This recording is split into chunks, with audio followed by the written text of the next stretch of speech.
okay, this is getting better and better and better. Now, the thing is, I actually saw these episodes when they first came out, but I remember seeing episode 7, which is the one we're going to talk about, and episode 8 back to back in theaters a year ago, in February of 2023.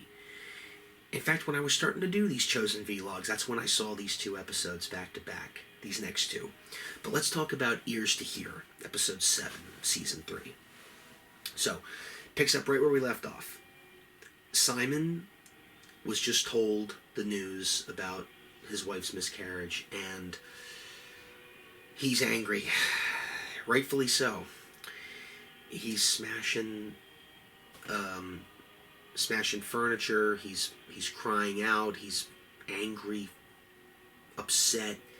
The fact that he's following the Messiah, and yet, like, how could this happen to my wife? How could this happen to me? I don't understand this. And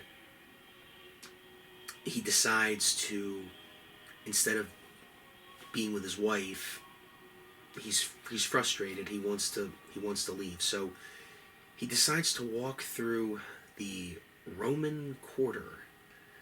There's no way he's going to be able to get past security, and he does somehow. And he almost gets arrested, and he finds Gaius.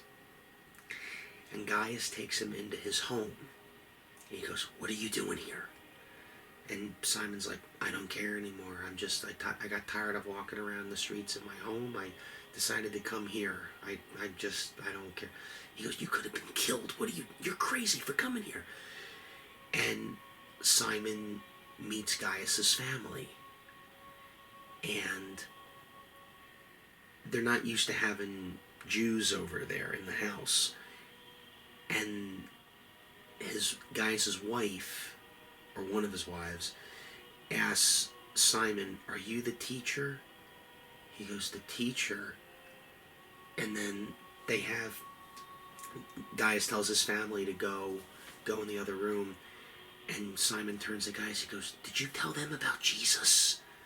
And Gaius is like, "I don't want to talk about this right now." He's like, "No, did you tell them about Jesus?" He goes, "I don't want to talk about it." And so, like, when I saw that, I'm like, oh man, we got a Roman soldier who's changing. Wow, this is gonna be good. This is getting good, man. So that's going on. And then we have Andrew and Philip, who go to Jesus, and they say, "Jesus, we have a problem in the Decapolis. Many people are angry, and there's a lot of division going on because of the words that we preached, and we don't know what to do." And so Jesus says, "Okay, all right, so we will go there." And they're like, "Wait, what?" He's like, we're all going to go there. We're going to go there. We're going to straighten this out." Now they're terrified. They're like, "I don't know if that's such a good idea that we should do that." He's like, No. Let's go. Let's go do it. Let's see."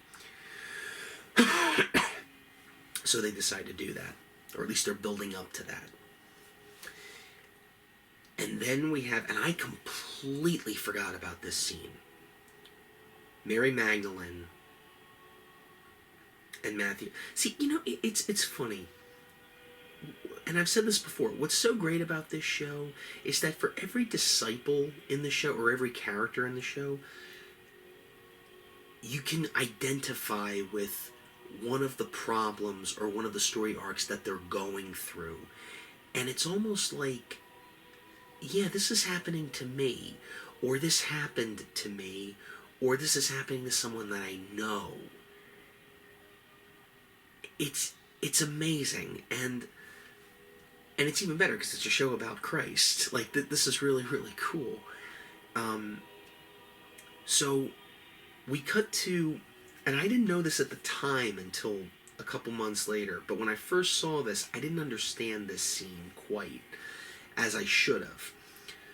So Mary Magdalene, because they're using Matthew's old house when he was a tax collector for the ministry, for their ministry, Mary Magdalene finds this box of tassels that usually what you do in the Jewish faith is you attach them to your garment. Well, Matthew hasn't been doing this, and these are just tassels he's been having in his house. And Mary Magdalene finds them, and she asks Matthew, what are these for? How come you don't have these on your clothing? And Matthew gets all offended, and he gets angry, like, please don't go through my stuff, don't go through my stuff. And she asks him, well, why? What are they from? And finally Matthew tells her where he got them from. And we cut back to when he was a tax collector in the booth. Gaius is right outside his booth. And this old man walks up to him.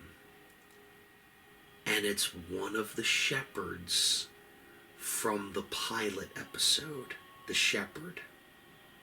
I did not know that the first time I saw this episode. It didn't hit me until later. That's another great thing about this show. Not every reference you will get the first time you see it. When you watch it a few times, you'll pick up on stuff that you didn't see the first time. I love movies and shows that do that, because it makes the repeated viewer it makes the repeated viewership a better experience. You know, you look for things that you didn't see before. I'll give you another example. There's a moment in season 2, episode 7, where Jesus has that conversation with Quintus for the first time in Quintus's office. And I didn't get this at first. Quintus tells Jesus, have you ever been over to the east, Jesus? And Jesus goes, I have acquired some visitors from there, but not really. The 3 wise men. I did not get that at first. I didn't get that reference. That's clever. Like, because people got it and they were commenting like, oh, I see what they did there. I didn't get that at first. There's a million things, a million little references in this show, and any one of them you could miss just like that. That was clever. But let's talk about this episode. So Matthew tells Mary the story of the shepherd, and the shepherd basically tells Matthew, I have squared all my debt. I've taken all the debt of my children and put it on me. Whoa, that is big foreshadowing right there, man. That is, and by the way, Matthew doesn't know Jesus yet. This is a flashback we're watching, but I see what they're doing here. I totally get it. Because Matthew's trying to figure out, wait a second, but you're an old man. Why would you take on all the debt of your children? He goes, because I love my children. I see what they're doing. Oh, that's so good. That is so good. And so he tells them, the shepherd tells him, he goes, I will be arrested, and that's okay. I'm an old man, but I have something for you. And he goes, you have something that's valuable? He goes, yes, I do. And he gives Matthew the tassels. He goes, you may not understand this right now, young man, but there will come a time when you will. Here, they're yours. And in a way, that's Jesus talking to Matthew through this man. I mean, this is one of the shepherds. I mean, he saw Jesus when he was born, okay? And this is a few years before Matthew ended up being called on. And so Matthew kept them. And he shows them to Mary. He's like, I kept them. You know, and he ended up dying, the shepherd. But he tells Mary, he's like, I kept them. I don't know why, I just did. I just kept them in this box. And Mary Magdalene looks at Matthew. She's like, well, you know what you have to do now. I think this is your chance to come back into the faith. He goes, yeah, maybe. And he asks Thaddeus how to attach them to the garment, and they have this scene where Thaddeus shows him how to do it, but Matthew's embarrassed because he has to take his robe off or something, and he's embarrassed and everything. But Thaddeus shows him how to do it, and he goes, well, you know, he shows him, you tie him on like this, and something having to do with the 613 laws that the Jews follow, that God gave, all the laws that God gave them. And Matthew kind of puts it together, and Thaddeus goes, yeah, see, Matthew, you know this, yeah, of course, yeah.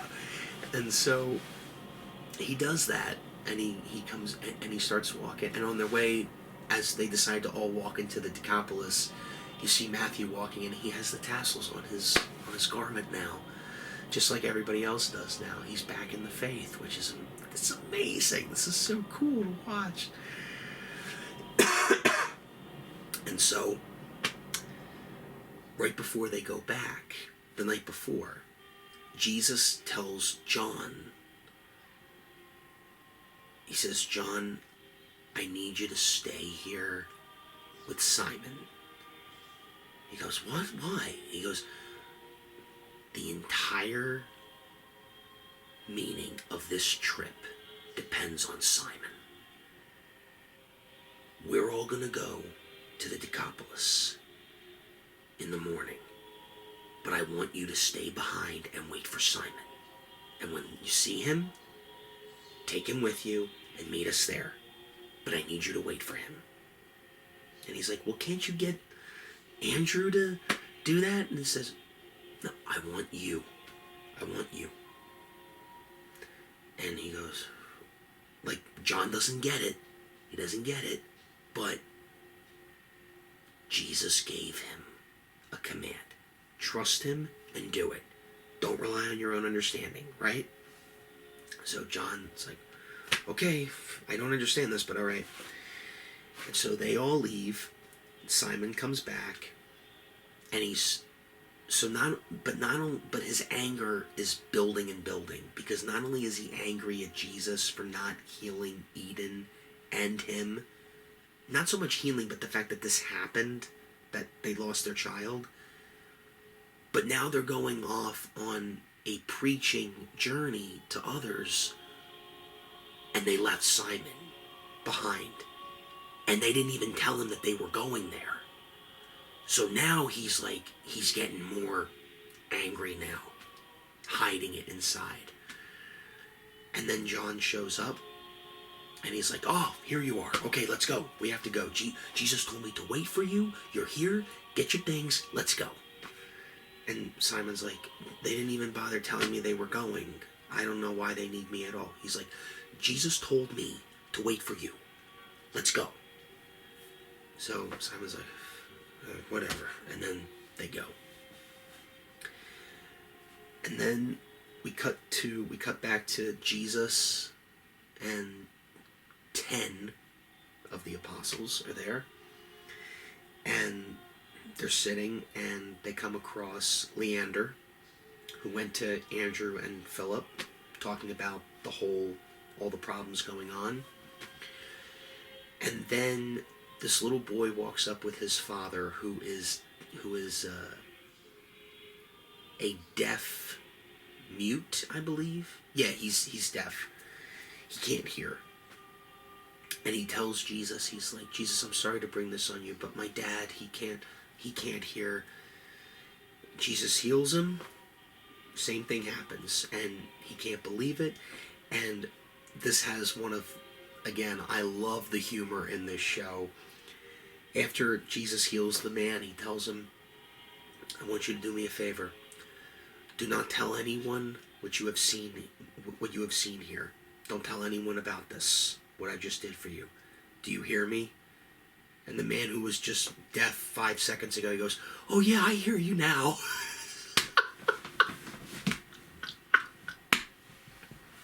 I love that. I love the humor in this show. So, yeah, so that's going on. And then you have all the different groups teaming up, coming at Jesus and the apostles that are there. And they don't believe he's the Messiah. They don't believe anything. So now you have that pressure building up. Cuts back to John and Simon trailing behind, walking, catching up. Okay? But they're far away, so they're all alone. But they'll catch up eventually. They're walking. And Simon tells John what happened. And John feels terrible about it. He's like, oh brother, I'm so sorry. I'm so sorry. And Simon's like, I think I'm a mistake. I think I was a mistake. Because how could this happen? How could this happen to her? How could this happen to me? Like, how is this possible? Like, he's healing our enemies, but I'm following him and he's not healing me. And John tells him, he's like, don't forget what he told you. In this world, hearts will still break.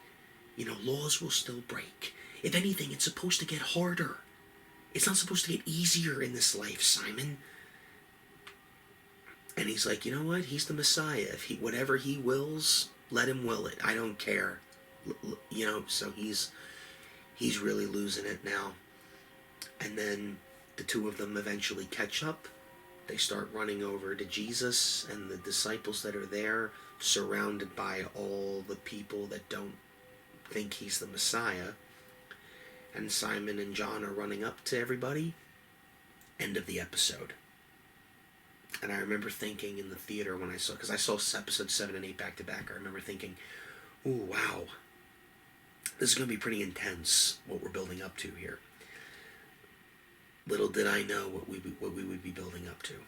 And we will talk about that in the next one.